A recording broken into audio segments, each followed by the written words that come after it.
I ask God to just carry me through each moment, each hour, each day. When a parent stands in front of a camera and begs for help, the world usually stops questioning. We want to believe the fear is real.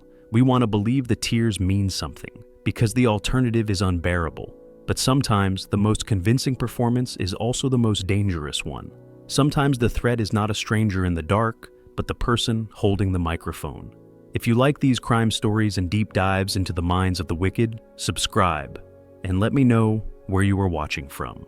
Union, South Carolina, October 25th, 1994. On the night of October 25th, 1994, Susan Smith drove through Union, South Carolina, a quiet town where nothing ever seemed to stay hidden for long. It was late in the evening. Her car slowed to a stop at a red traffic light. In the back seat were her two sons. Michael was 3 years old. Alexander was 14 months old. Both boys were strapped into their car seats, trusting the person who was supposed to protect them more than anyone else in the world. A short time later, Susan Smith walked into the local police station with a story that would grip the entire country. She claimed that while stopped at a red light, a man had forced his way into her car at gunpoint. According to her, he ordered her out of the vehicle and drove off with her children still inside. She described the alleged carjacker as a black man wearing a plaid shirt. That single detail shaped everything that followed. Within hours, the case exploded into national news. Television networks interrupted regular programming. Photos of Michael and Alex were broadcast repeatedly across the country. Volunteers poured into Union to search roads, fields, forests, and bodies of water. What had begun as a local emergency became a nationwide obsession, and Susan Smith was everywhere. She appeared on television sobbing, pleading directly to the man she claimed had taken her children. She begged him to bring them back. She spoke of mercy. Her grief looked real. Her desperation sounded genuine. Most people believed her. Investigators, however, were watching something else. From the beginning, Susan's account failed to sharpen. As days passed, her description of events did not become clearer. Small details shifted. Timelines subtly changed. When administered a polygraph examination, she failed.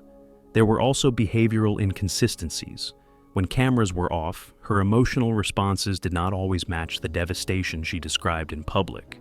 Detectives began examining her personal life more closely. That is when motive entered the picture. Susan Smith had been involved in a relationship with a local man named Tom Finley, a wealthy textile executive. The relationship had recently ended, and the reason was simple and devastating. He did not want children. Prosecutors would later argue that this rejection was not just emotional, it was catalytic. That Susan Smith viewed her children not as lives to protect, but as barriers to a future she wanted.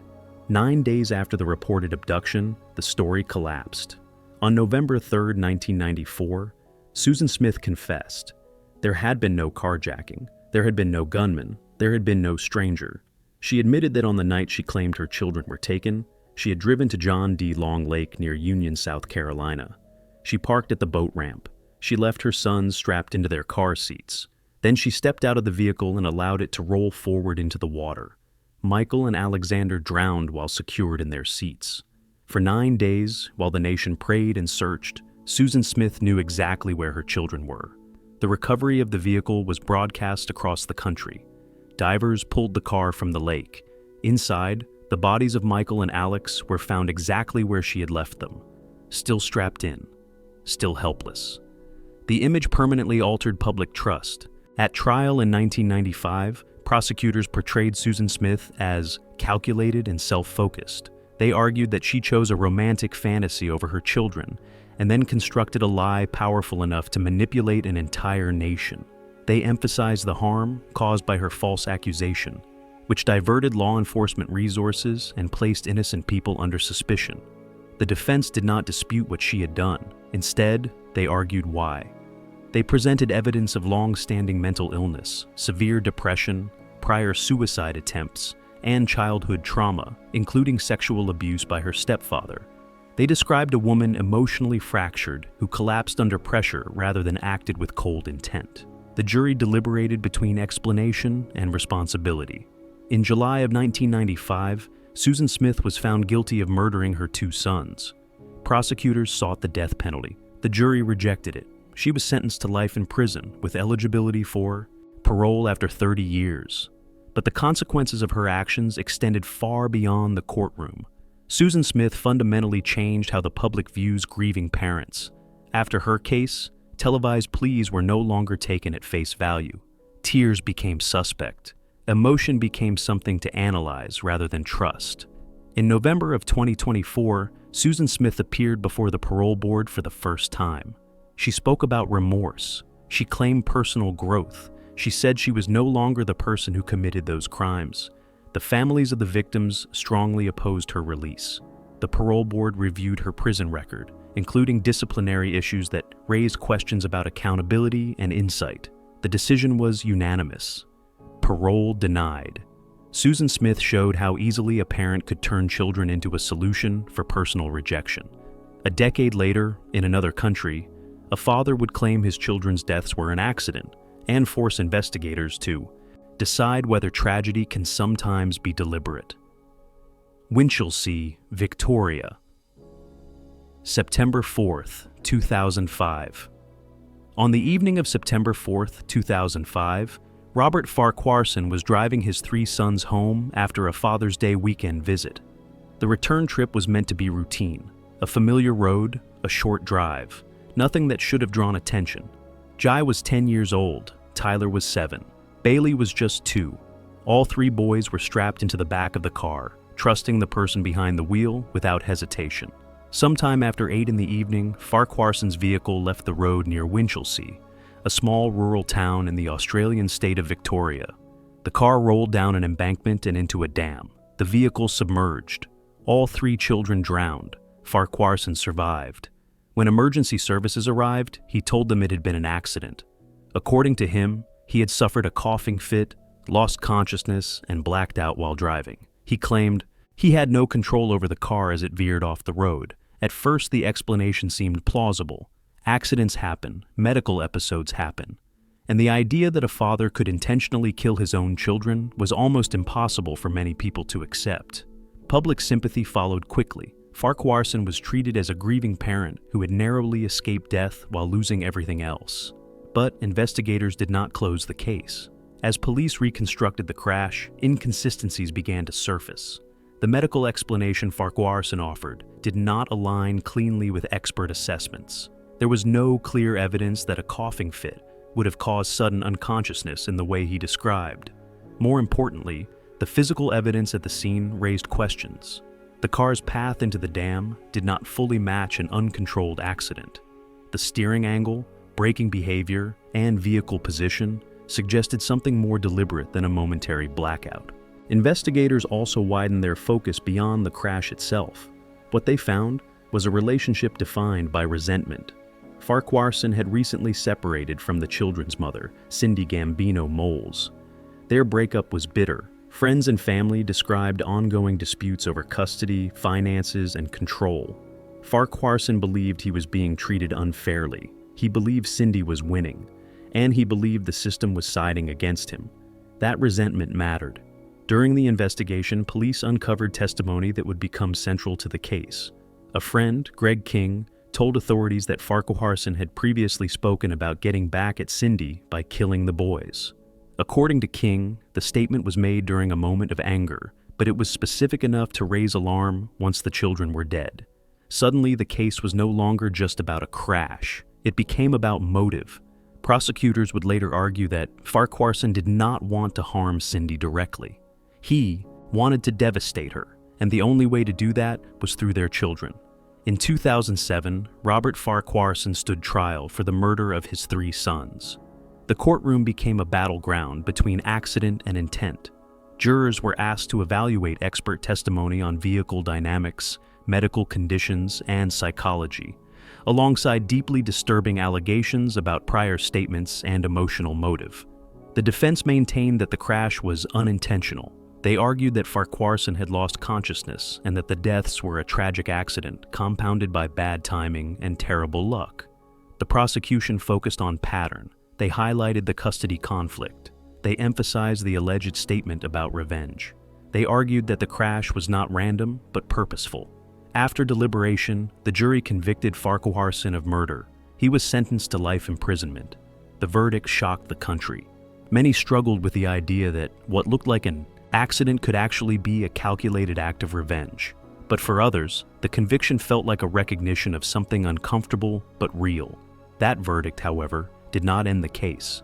In December of 2009, the Victorian Court of Appeal overturned Farquharson's conviction and ordered a retrial. The appeal court ruled that aspects of the original trial, including how certain evidence was presented, were flawed. The decision reopened old wounds. Farquharson was released on bail while awaiting retrial. Public outrage followed. A man once convicted of murdering his 3 children was now free, living in the community as the legal process reset. The second trial began in May of 2010. This time, the prosecution tightened its case. Greater emphasis was placed on the implausibility of the medical explanation, the vehicle evidence, and the broader context of Farquharson's relationship breakdown. The defense again argued accident, maintaining that no intent existed and that the crash was a tragic medical episode. In July of 2010, the jury reached its verdict. Robert Farquharson was found guilty again. He was sentenced to life imprisonment, with a non-parole period of 33 years. Since that conviction, Farquharson has continued to maintain his innocence. Over the years, he has pursued multiple appeals and legal challenges, arguing that new interpretations of evidence could change the outcome of his case. As recently as 2024, Farquharson has sought further review under Victoria's post-19 fresh and compelling evidence laws, keeping the case alive in legal circles. The children's mother, Cindy Gambino Moles, lived for years under the weight of the trials, the appeals, and the public scrutiny. She died in 2022, before the legal process surrounding her son's deaths fully concluded. Jai was 10, Tyler was 7, Bailey was 2. They trusted the person driving the car. They had no warning. They were supposed to be brought home. Instead, Father's Day became the last day of their lives. Susan Smith and Robert Farquharson showed how children could become leverage in broken relationships. But in the next case, the violence would not be hidden behind an accident. It would be delivered deliberately, as a message meant to be heard. Dallas, Texas, May 2nd, 2001. John Battaglia's story did not begin with murder. It began with control. Long before his daughters died, Battaglia had already shown who he was when authority slipped out of his hands. Friends, court records, and police reports would later describe a man who responded to frustration with violence and to rejection with punishment.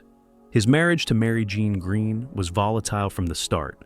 Arguments escalated quickly, threats were common, and when the relationship finally ended, Battaglia did not accept it as separation. He treated it as betrayal. In December of 1999, that pattern turned physical. Battaglia brutally assaulted Mary Jean inside her home. The attack was severe enough to send a clear message to law enforcement and the courts.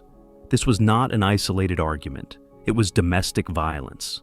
Battaglia was arrested and placed on probation. For most people, probation is a warning. For Battaglia, it was an insult.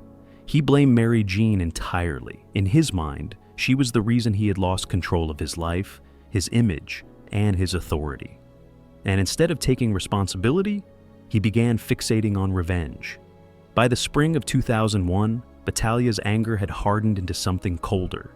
His daughters, Faith and Liberty, were no longer just his children. They had become leverage. Faith was 9 years old. Liberty was 6. They lived primarily with their mother, but Battaglia was granted court-ordered visitation.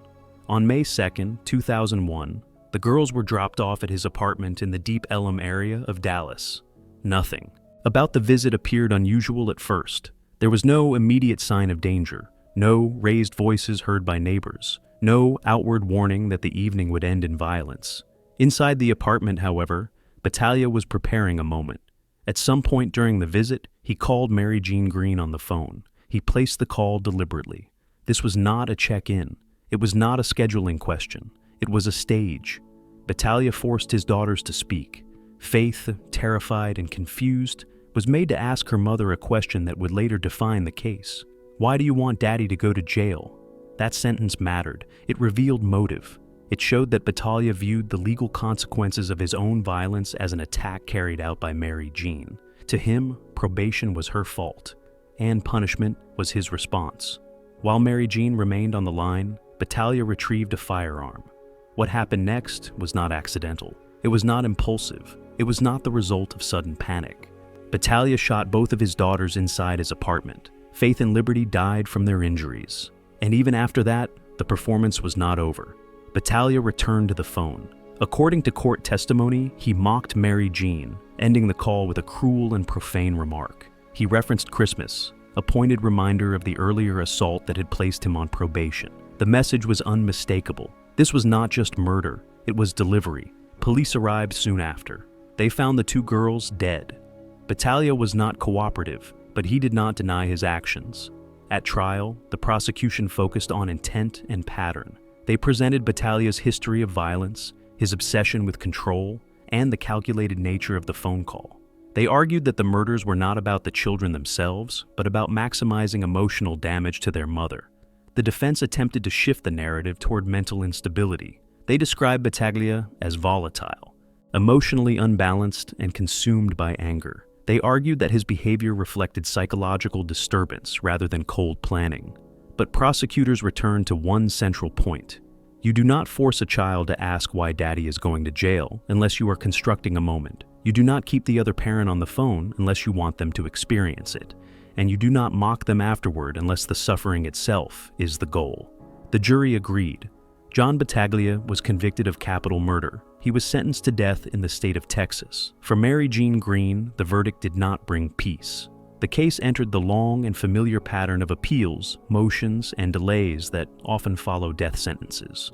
Execution dates were scheduled, stayed, and rescheduled. Each delay reopened the trauma. For years, the case remained suspended between finality and waiting. Battaglia continued to pursue appeals, arguing procedural errors and raising questions about mental health, but courts repeatedly upheld the conviction and sentence. Eventually, the legal process reached its end. On February 1st, 2018, John Battaglia was executed by lethal injection. He was 62 years old. They were not killed in a moment of confusion. They were not killed because of loss of control. They were killed to punish someone else. And as the next case would show, some family annihilators do not seek revenge. They seek erasure. Frederick, Colorado. August 13th, 2018. In the early morning hours of August 13th, 2018, the Watts family home on Saratoga Trail in Frederick, Colorado, looked exactly as it always had. A quiet suburban house, a neatly kept lawn, the kind of place where neighbors assume nothing truly bad could happen. Inside, the family was already dead. Chris Watts lived there with his wife, Shanann, and their two daughters. Bella was 4 years old. Celeste, known as Cece, was 3. Shanann was 15 weeks pregnant with a son they planned to name Nico. From the outside, the family projected stability. Social media showed smiling photos, birthday celebrations, and motivational posts about marriage and parenthood. Chris appeared soft-spoken and reliable. Shanann was outgoing, energetic, and deeply involved in her online business. Behind the image, the marriage was collapsing. The family had declared bankruptcy several years earlier and continued to struggle financially. At the same time, Chris Watts had begun an affair with a coworker. For the first time in his adult life, he was imagining a future without responsibility, without children, and without Shanann. On the night of August 12th, Shanann returned home from a business trip. Surveillance footage showed her entering the house shortly before 2 in the morning.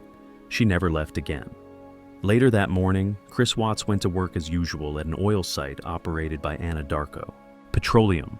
Within hours, Shanann and the girls were reported missing by Shanann's friend, who became alarmed when Shanann missed a medical appointment and stopped responding to messages. Police arrived at the house that afternoon to conduct a welfare check. Chris Watts appeared calm, cooperative. He allowed officers to search the home. Shanann's purse was inside. Her phone was found between couch cushions. Her car sat in the garage, still containing the children's car seats. Nothing suggested a voluntary disappearance. Chris told police he had no idea where his family was. That same day, he gave televised interviews outside the house. Standing in front of his garage with police activity visible behind him, he pleaded for the safe return of his wife and daughters. His words were urgent. His tone was controlled. To many viewers, he seemed devastated. Investigators noticed something else. His behavior did not match the situation. There was no visible panic, no sense of urgency to search, no emotional escalation as hours passed without answers. Within 48 hours, the FBI and the Colorado Bureau of Investigation joined the case. Chris Watts agreed to take a polygraph examination. He failed. Confronted with the results, he broke. First, he told his father that he had killed Shanann after discovering that she had murdered their daughters. It was a story designed to soften the truth and shift blame. It did not hold. Soon after, Watts confessed to killing Shanann himself. He admitted to strangling her during an argument about separation and divorce. But even then, he continued to lie about the children. The truth emerged piece by piece. Chris Watts killed Shanann by strangulation. He then loaded her body, along with his daughters, into his truck. The girls were alive during the drive to the oil site. At the location, Watts smothered both children. He buried Shanann in a shallow grave. Bella and Celeste were forced through small openings into separate crude oil tanks. Each opening was only 8 inches wide. The brutality of that act became one of the most disturbing elements of the case. When investigators recovered the bodies, the physical evidence erased any remaining doubt. Watts was arrested on August 15, 2018. Days later, surveillance footage from a neighbor's camera was released. It showed Watts backing his truck into the garage early that morning and loading items into the vehicle. The footage contradicted his claims and confirmed that his family never left the house alive. In November of 2018, Chris Watts pleaded guilty to multiple counts of first-degree murder, unlawful termination of a pregnancy, and tampering with a deceased human body. The plea deal removed the possibility of the death penalty. He was sentenced to multiple life sentences without the possibility of parole. After the conviction, more details emerged. In later interviews and letters, Watts admitted that he had been planning the murders for weeks. He acknowledged attempting to poison Shanann earlier in hopes of ending the pregnancy. He admitted that he tried to smother his daughters once before and failed. Each confession stripped away another layer of the image he had presented. The case became a cultural fixation. Body camera footage, interrogation videos, and social media archives were analyzed endlessly. Documentaries and books followed. The public struggled to reconcile the quiet man on the porch with the violence uncovered behind the scenes. But the facts were simple. Chris Watts did not kill in anger alone. He killed because he wanted a different life. His children were not obstacles that got in the way. They were obstacles he removed. Bella was 4 years old. Celeste was 3. Nico was never born. They were not victims of a momentary snap. They were victims of a decision. And as the timeline continues, the next case would show how obsession, not escape, can become the driving force. Behind family annihilation. Knightdale, North Carolina. April 11th, 2018. Stephen Walter Pladle's crimes did not unfold in a single moment of violence. They grew out of a relationship that should never have existed. One that crossed boundaries so fundamental that the damage was inevitable long before the first shot was fired. Years before the public knew his name, Stephen Pladle made a decision that would later resurface with catastrophic consequences. He gave up his biological daughter for adoption. The child was renamed Katie Rose Fusco and raised by her adoptive parents Anthony and Kelly Fusco in New York. For most of Katie's life, Stephen Pladle was absent. He existed only as a biological fact, not as a father. There was no relationship, no contact, and no shared history. That changed when Katie turned 18. In 2016, Katie reached out to Stephen Pladle through social media. At first, the communication appeared similar to many adoption reunions. There were cautious messages, emotional questions, and conversations about identity and lost years. Katie was trying to understand where she came from. Stephen Pladle did not stay in the role of a father. Almost immediately, the relationship crossed a line. What should have remained strictly parental became sexual. The shift was not gradual or accidental. It happened quickly, and it happened deliberately. Instead of stopping the contact, Stephen encouraged it. Instead of recognizing the harm, he framed the relationship as romantic. Within a short period of time, Stephen and Katie began presenting themselves publicly as a couple. Those around them were alarmed. Friends attempted to intervene. Family members expressed concern. Authorities were notified. The relationship was reported as inappropriate and dangerous. But Stephen Pladel dismissed the criticism. He insisted the relationship was consensual and portrayed opposition as intolerance or misunderstanding. In July of 2017, Stephen Pladel and Katie crossed another irreversible boundary. They got married. The marriage took place in Maryland. On the legal paperwork, they falsely stated that they were not related. Because of that false declaration, the marriage was allowed to proceed. Not long after the wedding, Katie became pregnant. On September 1st, 2017, their son, Bennett, was born. From the moment he entered the world, Bennett existed inside a situation that was both legally and morally catastrophic. Stephen Pladel was both his father and his grandfather. The child's existence was the result of an incestuous relationship that had already drawn scrutiny. Authorities intervened quickly. Child Protective Services removed Bennett from Stephen and Katie's custody. A court ordered that the infant be placed with Stephen's mother in North Carolina. The decision was based on the circumstances of his conception and the instability of the household. For Stephen Pladel, that intervention shattered the reality he had constructed. By early 2018, the relationship between Stephen and Katie was collapsing. Both were arrested on charges related to incest and other offenses. A judge issued a no-contact order, legally prohibiting them from communicating with each other in any form. Katie made her position clear. She did not want to continue the relationship. She expressed a desire to move on, to distance herself from Stephen, and to comply with the court's orders. For the first time since reconnecting with her biological father, she attempted to assert boundaries. For Stephen Pladel, this was not a breakup. It was loss of control. On April 11, 2018, in Knightdale, North Carolina, Stephen Pladel killed his 7-month-old son, Bennett. The child was completely defenseless. There was no struggle, no evidence of an accident, no attempt to seek help. After killing his son, Stephen Pladel did not remain at the scene. He left. He got into his vehicle and began driving north, crossing state lines. What followed was not a moment of panic, but a continuation of the same pattern that had defined his behavior for years. Ownership. The next day, April 12, 2018, Stephen Pladel reached Connecticut.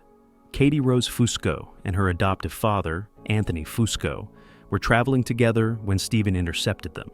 At an intersection in New Milford, Stephen Pladel confronted them. He opened fire. Katie Rose Fusco was shot and killed. Anthony Fusco was shot and killed. The man who had raised Katie and tried to protect her was murdered alongside her. 3 people were now dead across 2 states in less than 48 hours. Law enforcement launched a multi-state manhunt. Stephen Pladel was considered armed and extremely dangerous. Alerts were issued. Police departments coordinated across jurisdictions as authorities worked to locate him before anyone else could be harmed.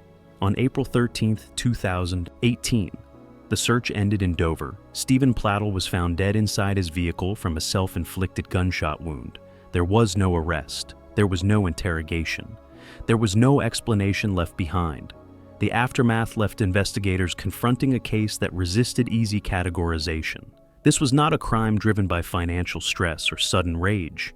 It was driven by entitlement, obsession, and the refusal to accept boundaries. Stephen Pladel did not see Katie as a daughter who needed protection. He saw her as something he owned. When she attempted to leave, he responded by destroying everything connected to that loss of control. Katie Rose Fusco was 19 years old when she was killed. Bennett Pladel lived 7 months. Anthony Fusco died trying to protect his child. The warning signs in this case were visible. Boundaries were crossed openly. Legal systems intervened, but not fast enough to prevent the outcome. And as the timeline continues, the next case would reveal how neglect, instability, and unchecked violence can allow an entire family to disappear before anyone realizes what has happened. Lexington County, South Carolina, August 28, 2014. Timothy Jones Jr. did not appear dangerous from a distance. To neighbors and acquaintances, he looked like a stressed but ordinary father, divorced, overwhelmed, struggling to manage life with 5 young children and an unstable personal situation. What few people understood was how volatile the household had become behind closed doors. Jones lived in Lexington County, South Carolina, and at the time had custody of his children following a turbulent separation from their mother. The arrangement placed enormous responsibility on someone already showing signs of instability. Friends and court records later pointed to substance abuse, anger issues, and poor impulse control. Inside the home, discipline was harsh, patience was thin, and frustration often turned physical. On the night of August 28, 2014, the situation crossed a point of no return. According to evidence presented at trial, all 5 children were killed that night inside the family home. While Jones later attempted to present the deaths as spread out over time, investigators concluded the murders occurred within a relatively short window. The children range in age from 1 to 8. The first child to die was Jones's son, Nada. Jones claimed the child collapsed after being forced to perform physical exercises as punishment. What prosecutors would later argue is that even if that initial death was unintentional, everything that followed was a choice. After Nada died, Timothy Jones Jr. did not call for help. He did not contact emergency services. He did not alert authorities. He did not reach out to family. Instead, he made a decision that defined the case. He chose to kill the rest of his children. 4 more lives ended inside that house, at the hands of the one person legally and morally responsible for their safety.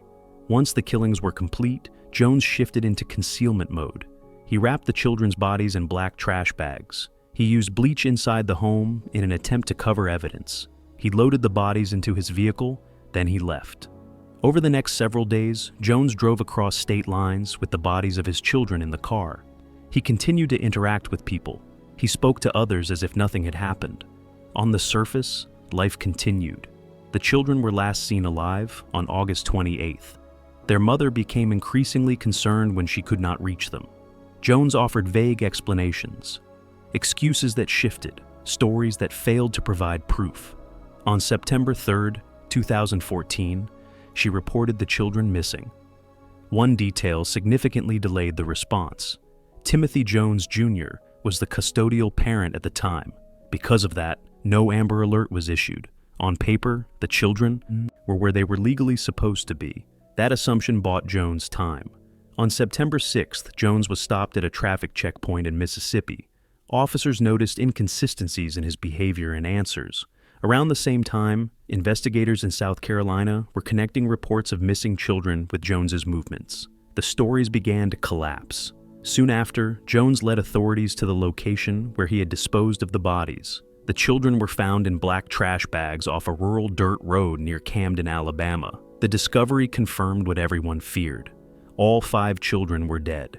Jones was arrested and charged with 5 counts of murder. At trial, the prosecution focused on intent and opportunity. They emphasized that even if the first child's death involved some level of chaos, Jones had multiple chances to stop. Instead, he continued. They highlighted the effort involved in concealment, the trash bags, the bleach, the transportation across state lines. The lies told repeatedly to delay discovery. These were not the actions of someone unaware of what he had done. The defense attempted to frame Jones as overwhelmed and mentally unstable. They pointed to substance abuse, emotional collapse, and stress. They suggested the situation spiraled beyond his control. But prosecutors returned to behavior. They argued that panic does not explain days of concealment. Stress does not explain calculated disposal. Overwhelm does not explain silence. The jury heard detailed testimony about each child, not as a group, but as individuals. Each name, each age, each life. In June of 2019, Timothy Jones Jr. was convicted on all counts. The sentencing phase focused on the scale of the crime: 5 children, 1 father, 1 night.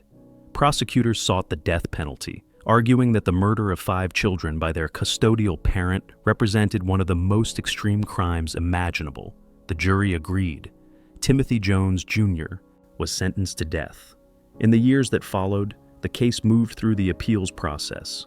In 2023, the South Carolina Supreme Court affirmed both the convictions and the death sentence. As of now, Timothy Jones Jr. remains on death row in South Carolina. 5 children were not lost because help was unavailable. They were lost because the person entrusted with their lives refused help and chose violence instead.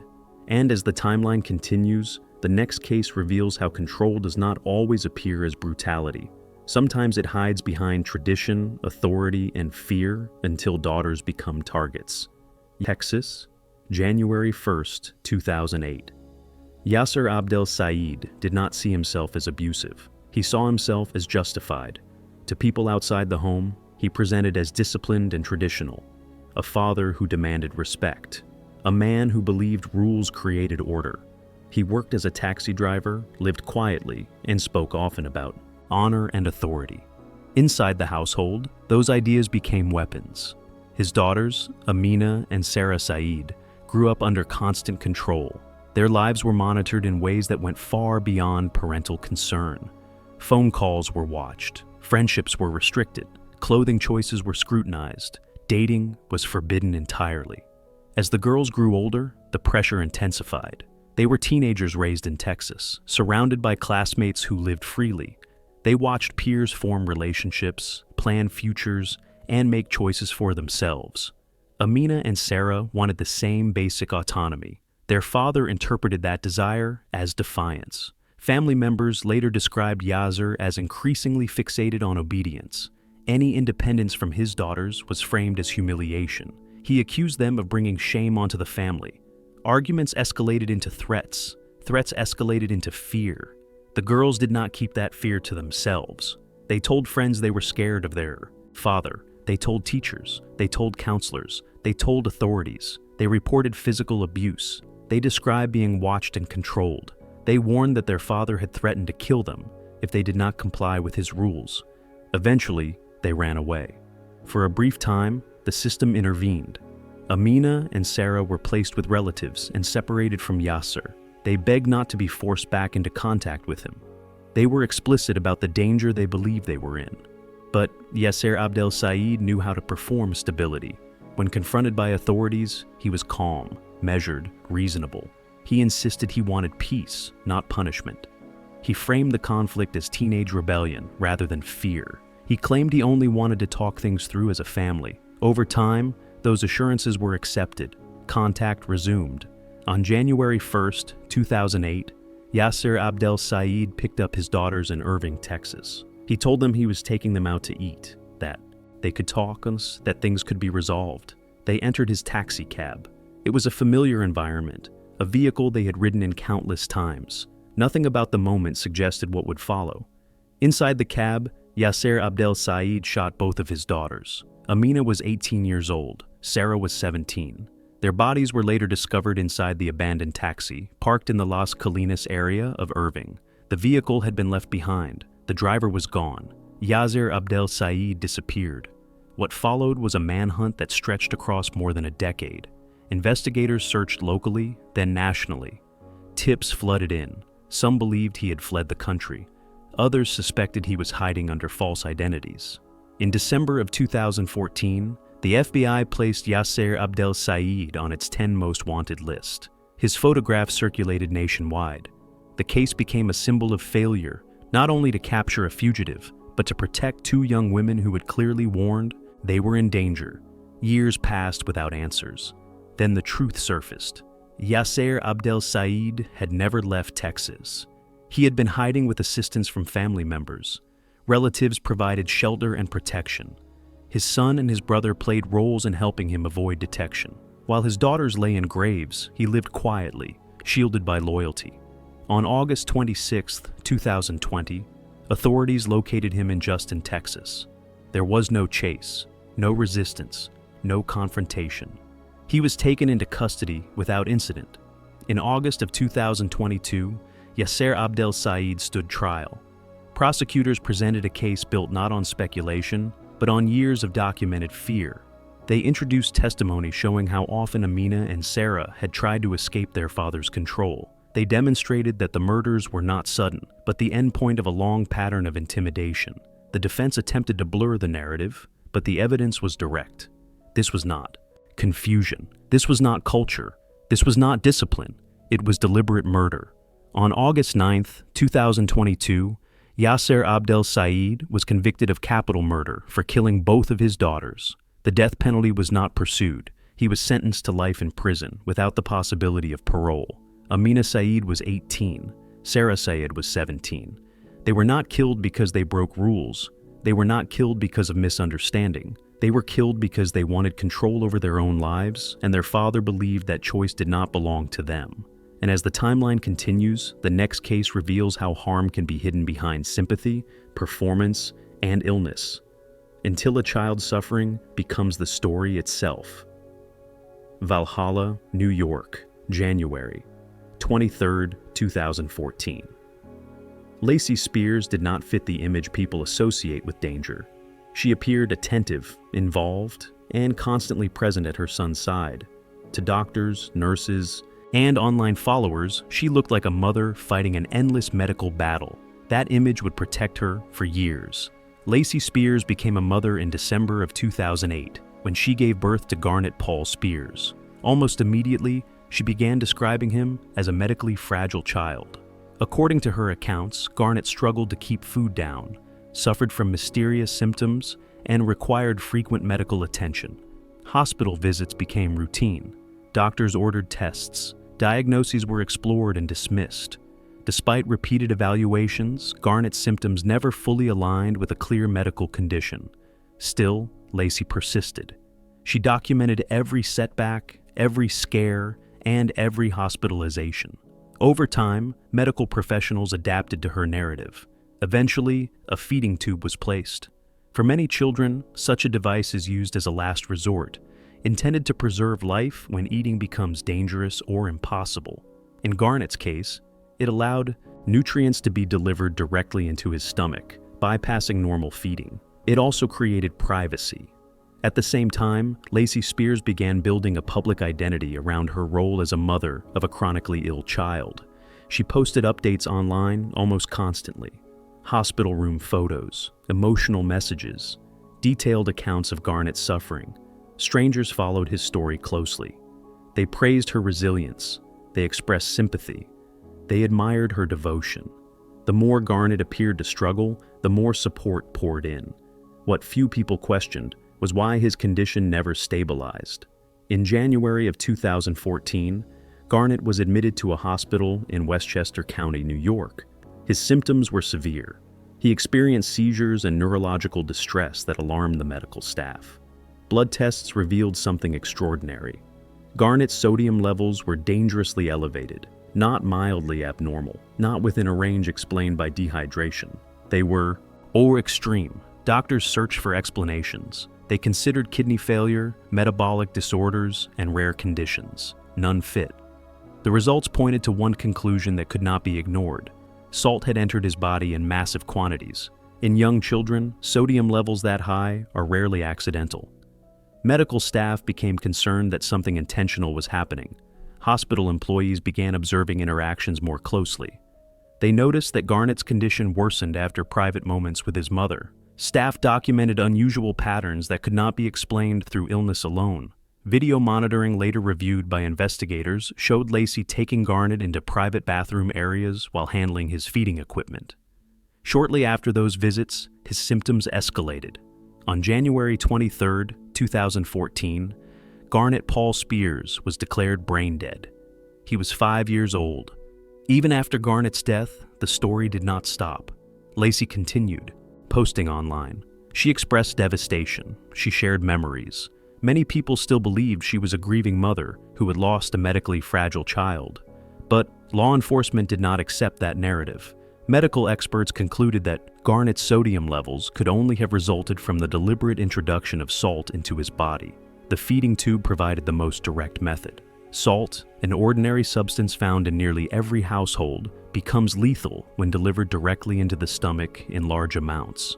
As investigators examined Lacey's history more closely, other troubling details emerged. She had fabricated major parts of her personal story. Lacey had told friends and followers that Garnet's father was a police officer named Blake, who had died heroically in a car accident. That story was false.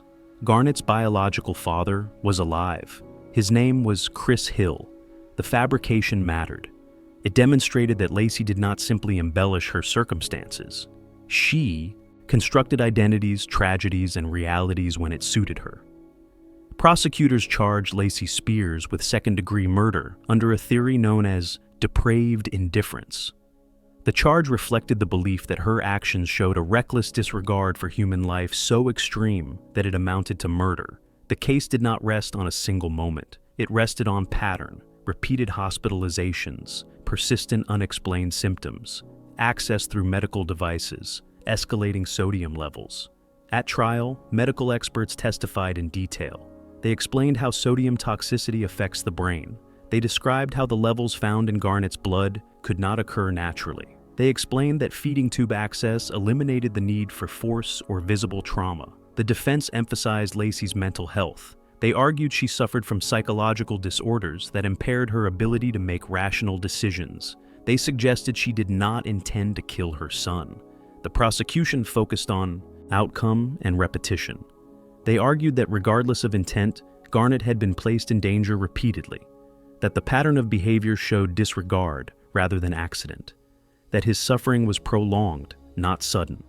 The jury weighed the evidence. In 2015, Lacey Spears was convicted of second-degree murder. At sentencing, the judge described the crime as nearly impossible to comprehend. While acknowledging mental health considerations, the court emphasized that Garnett's suffering had been ongoing and avoidable. Lacey Spears was sentenced to 20 years to life in prison. Her conviction was upheld on appeal. Higher courts reviewed the medical evidence and allowed the verdict to stand. No new trial was granted. Lacey Spears remains incarcerated. Garnett Paul Spears lived for 5 years. His pain was explained away as illness. His decline was framed as tragedy. His death exposed a lie. This case did not involve sudden violence or visible rage. It unfolded quietly, inside hospital rooms, behind closed doors, and under the protection of sympathy. Rexburg, Idaho, September 2019 to June 2020. Lori Vallow did not appear dangerous. She appeared convinced. For most of her life, Lori blended easily into the background. She was described as friendly, attractive, and devoted to her children. She was a mother to Tylee Ryan, a teenage daughter from a previous relationship, and Joshua J.J. Vallow, a young boy with autism whom she had adopted. From the outside, her life looked complicated but manageable. That changed when belief replaced reality. In the years leading up to 2019, Lori became increasingly immersed in apocalyptic religious ideas. She spoke openly about the end times, spiritual rankings, and divine missions. These beliefs did not calm her fears or provide structure. They elevated her sense of importance.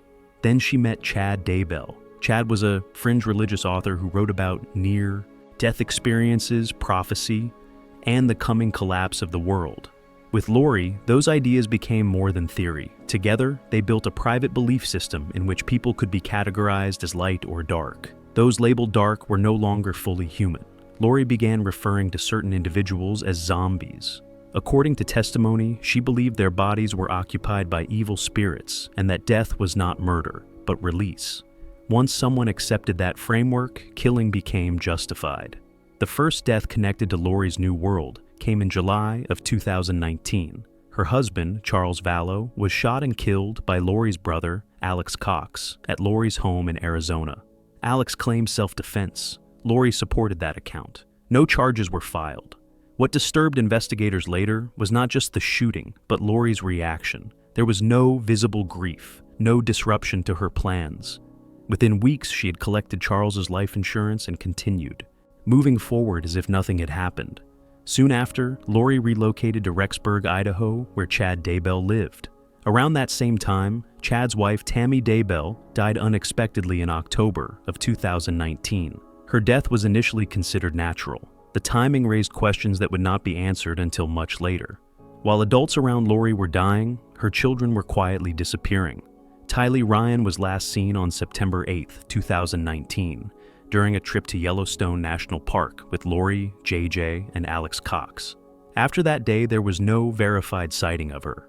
When asked about Tylee, Lori offered casual explanations. She said her daughter was staying with friends, that she was busy, that she did not want contact.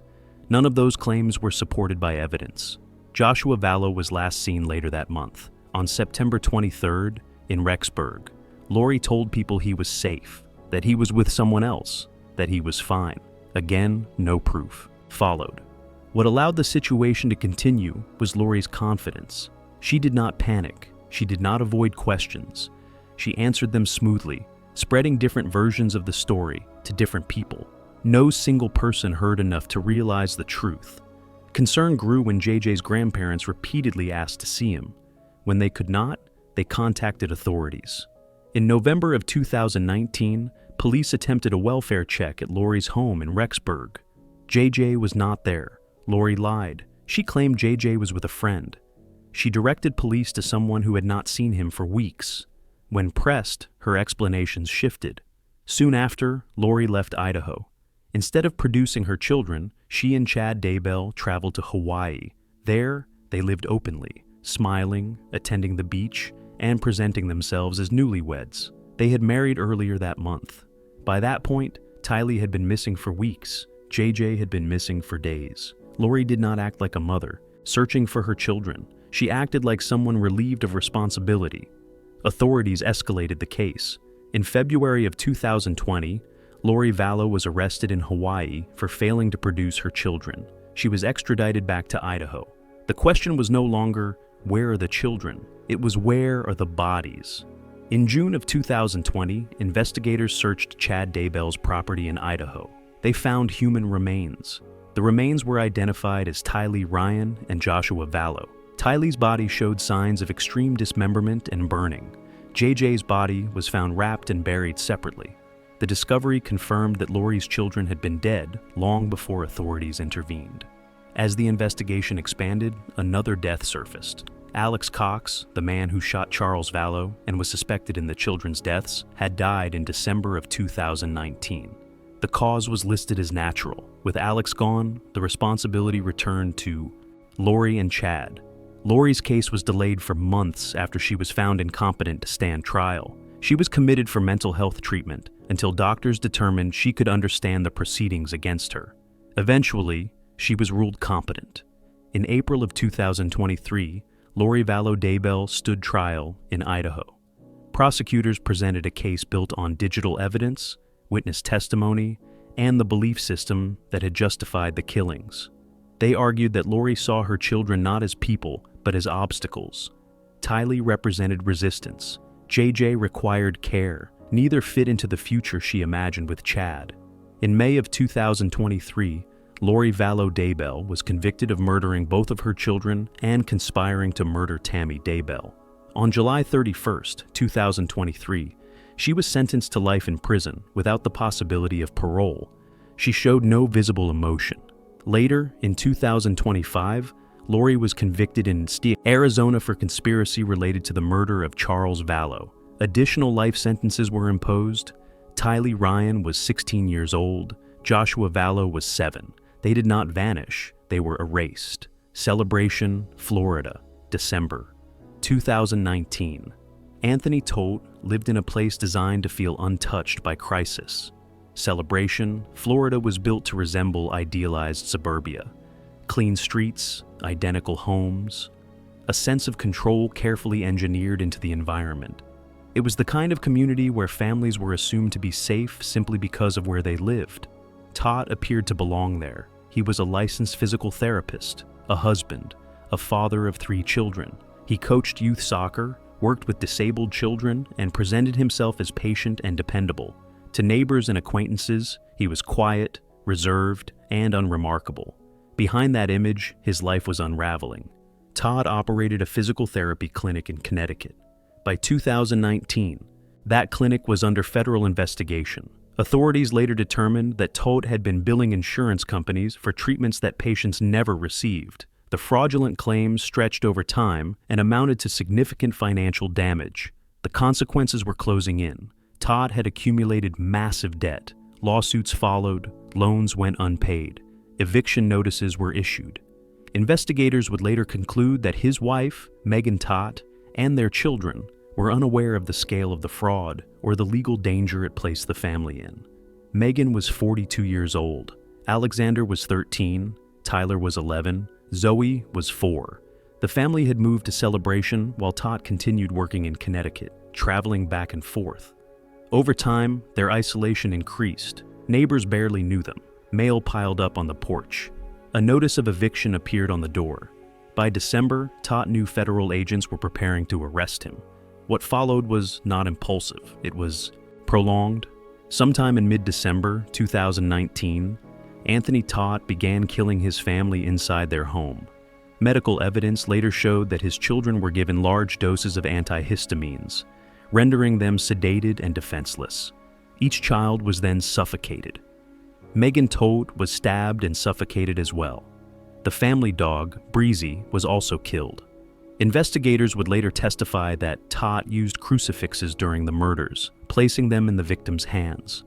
The detail added to the disturbing nature of the scene, though prosecutors were careful not to speculate beyond what the evidence supported. After the killings, Todt did not leave. He remained in the house. For weeks, Anthony Todt lived among the decomposing bodies of his wife, his children, and their dog. He slept in the same bedroom.